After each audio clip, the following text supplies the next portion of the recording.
suppose it's a different way of life. It's more exciting, more challenging than doing a normal desk job, which didn't really appeal to me. I wanted more of a challenge.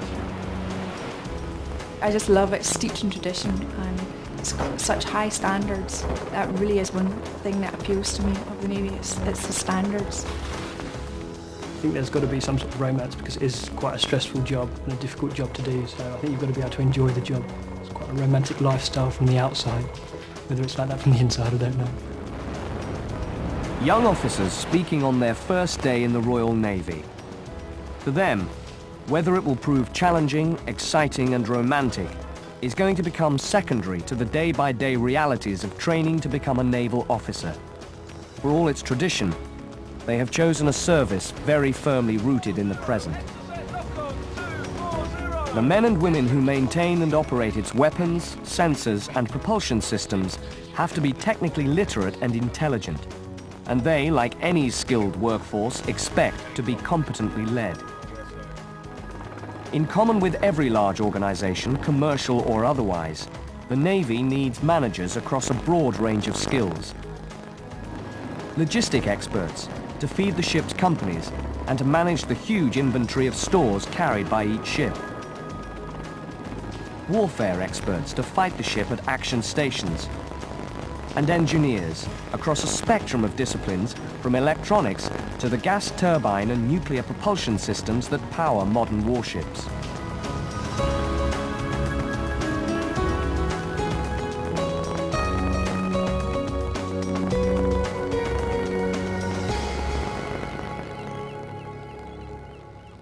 Britannia Royal Naval College.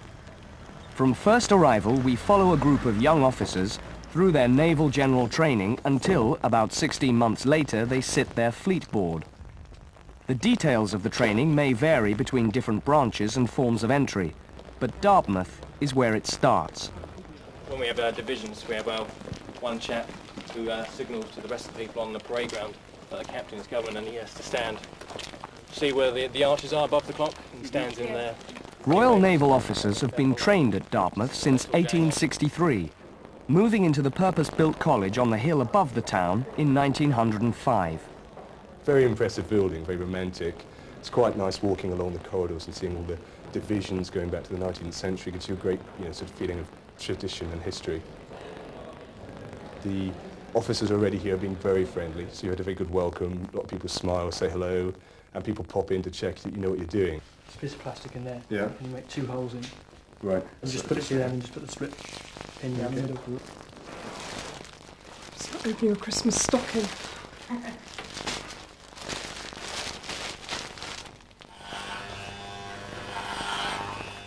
The induction phase really lasts for about 2 days, and during that time people will be put into uniform. They'll be taught how to salute, they'll get the rudiments of marching underway, and they'll learn the geography of the college, and that's all we try and achieve in that period. And when it's over, we then start training for real. General salute! He said, out! Ceremonial still plays a part in the life of the Navy, so all officers need to be able to march, take charge of a squad, and manage a naval sword. Move to the right, in far right. Turn! Other basic skills involve boat work, starting with the college's picket boats and keeping to the enclosed waters of the River Dart. Great importance is placed on physical fitness, and every conceivable sport is available and encouraged. Go on, so wake up. Nearly 50% of the syllabus during this initial phase is devoted to training the young officers in the leadership of men and women in practical situations. Okay. Lay him down very gently. He's off on the hook. Out on the rope, please. Although leadership training will continue, in one form or another, for the rest of the Dartmouth course, the Practical Leadership Exercise, or PLX, marks something of a watershed. We call it the leadership phase, but leadership is in fact something that you start from joining the service till you retire as the first Sea Lord. It's something you're always learning about. Don't forget the bargain! 1, Doing 2, well. 3. Well done. I think it's got a lot of uses. I mean, if you were stuck in an emergency or something went wrong, there's an explosion on the ship, something like that, you'd need to take control of people pretty quickly and organise them and look after their welfare. I think this sort of stuff is quite good for that. A lot of this sort of management, looking after people, communicating what you want, basically just getting people to do what you want them to do and get things done. Best bits have been tasks that have gone well. When a task gone really well, the whole team just lifts. You can feel the difference, and it's really good.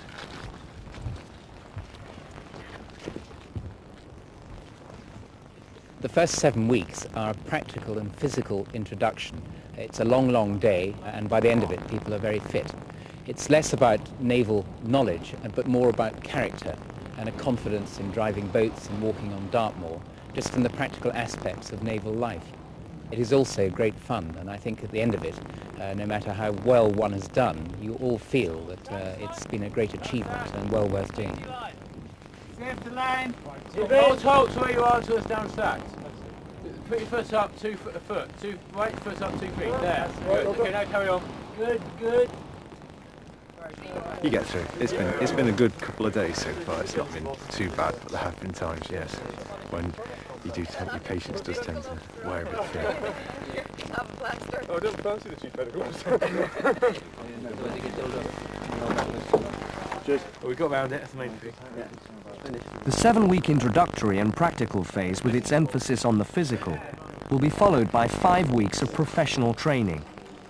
It is now the mind that is exercised, with the details of subjects such as engineering, seamanship, navigation, and a good understanding of all aspects of the naval environment.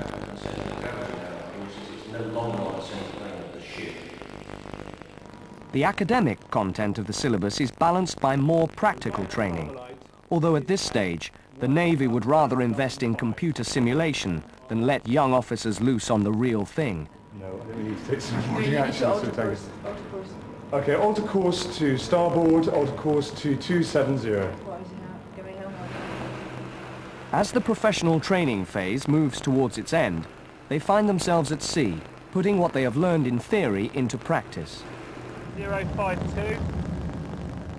At the moment we're on a navigation training ship. We've been here since yesterday morning, so 36 hours or so. We've done a lot of navigation work in the real sense, actually taking visual fixes from the shoreline.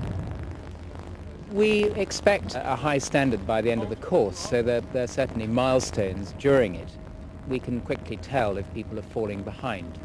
And a great deal of counselling, extra work, extra tuition, extra encouragement is given.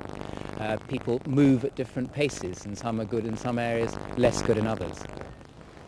Within only a few weeks of their first experience of life afloat, the young officers will be at sea in a warship. It can be a warship on a directed task in an operational zone. It could be a warship doing a workout at Portland. It could be a warship on passage on a friendly visit to another country. This is initial sea training, and, as at Dartmouth, their brief stay on board is highly structured. You're the class leader of Class 4. I'm going to give you a brief on your DAP starting tomorrow. First thing you've got to do is meet the WEO and the operations officers in EMR. Then we go on to the DWEO and the EMR. Okay? The first taste of life in a ship is not perhaps as glamorous for these young officers as the Navy's public image might have led them to believe. But, at this stage, it's important for them to experience some of the less glamorous duties of those they will lead. As an officer, you need to know what the ratings have to do during the day. So you need to actually scrub the decks, wipe the tables clean to know how it feels for the other guys to do it. So, yeah, it's okay so far. Just the two of you, is it? That's right, just two. Sit down, sit please. Everything from the routine administration of a seagoing ship to the maintenance of her main engines and ancillary machinery is covered. The detailed knowledge to do the job in the officer's chosen branch comes later. It's sufficient for the time being to absorb the sounds, smell, and potential dangers of a ship at sea. It's an obvious hazard, fire on a ship at sea, so you have to learn how to deal with it. Right, come on. Just tell them.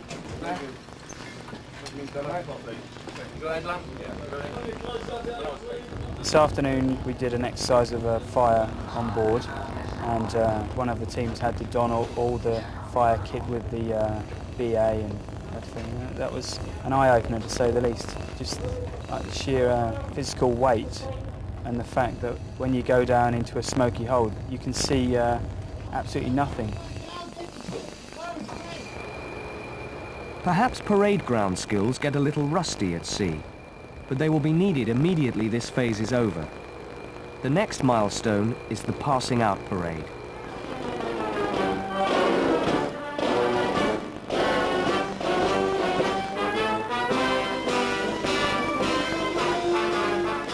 It's an unusual moment because it's about 6 months after joining.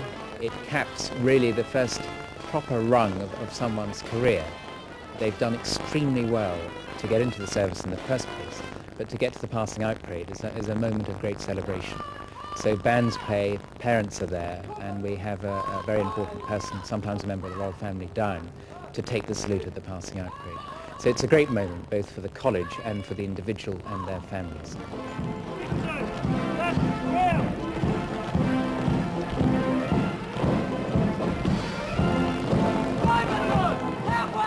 I feel quite proud to be out there, and in a way, I mean, it's 6 months, it's quite hard work, and there's times when you're going through it where you do wonder if you actually are going to get to the end in one piece. And a lot of pride, and you feel pretty good when you're sort of marching up the steps.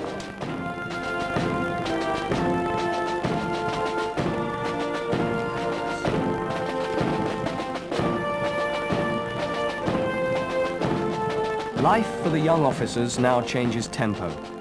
They will all be returning to the fleet, but now they will be holding positions of responsibility, and they will be members of the wardroom. They will also be preparing for the fleet board. It's quite a big board to sit, and it's a pass or fail scenario. But I'm pretty confident that with 8 months on board and with the experiences we'll go through, that it should stand us in good stead. So I'm quite looking forward to it, and I'll be glad when it's over.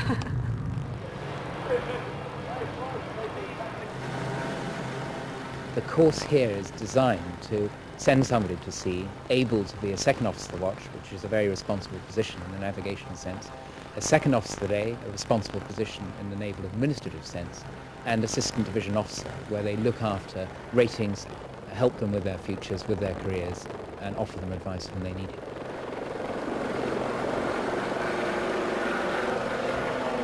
The storage tanks, forward and aft, there are 15 of them, 13 of which are water compensated and 2 are static.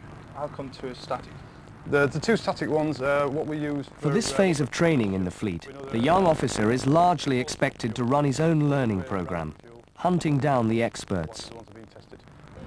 But how do you actually arm and fire the missile from in the cabin? Well, as I explained earlier on, that once the missile itself has locked on, on the inside of the aircraft, on the radar, I'd set up the range. We're looking at approximately 8 miles or so to lock the ship up with the radar. Once it has locked up, the whole system is ready to fire.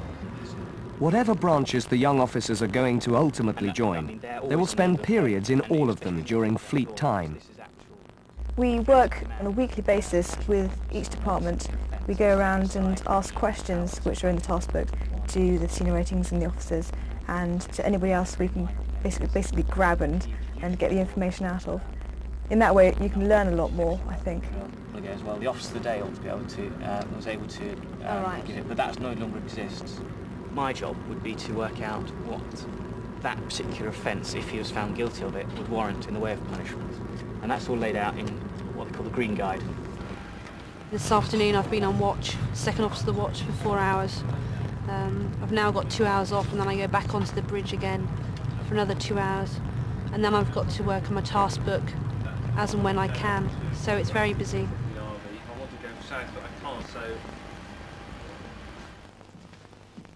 The goal at the end of the 8 months of fleet time, the fleet board, is an oral examination. It lasts for a day and is designed to test a young officer's working knowledge across all the branches and disciplines. Fire and emergency duties. The officer today is in charge. Appears to have passed 71%. which looks like, just in the second last bracket. After the board's deliberations, the result is delivered there and then. He was reasonably strong in most areas, but air engineering was his biggest weakness. But he passed. I'm absolutely delighted. It's just such a weight off my mind. It really is. Beyond this lies the fleet and membership of the first of many wardrooms in operational warships. This status brings with it certain social duties, not all of them onerous.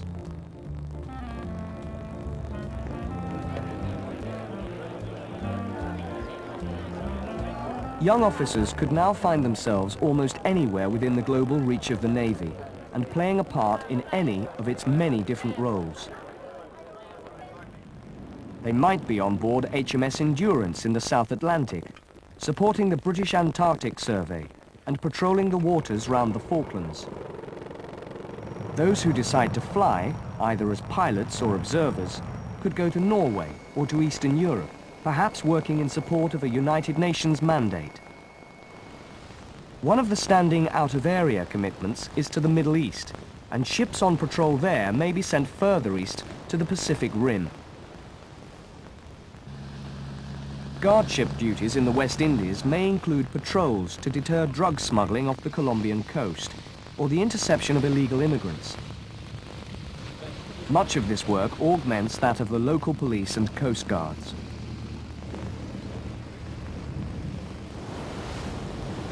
Over the years, many naval ships have helped local communities in the aftermath of natural disasters, from hurricanes to volcanic eruptions. The submarine service, currently open to men, is a unique way of life. It's one in which friendships and respect are forged in the context of a small, self-reliant community. While the Navy's primary role will always be the defence of the United Kingdom and its interests at home and abroad, it increasingly finds itself on the world stage. Closer to home, naval offshore patrol vessels police the fishing grounds. 93, 90, 92. Right, just do strengthening, mate. You've got the big gauge. The Navy's ability to remain at sea for long periods and its logistic resources also make it a natural choice to provide humanitarian aid. This could include casualty evacuation from a war zone.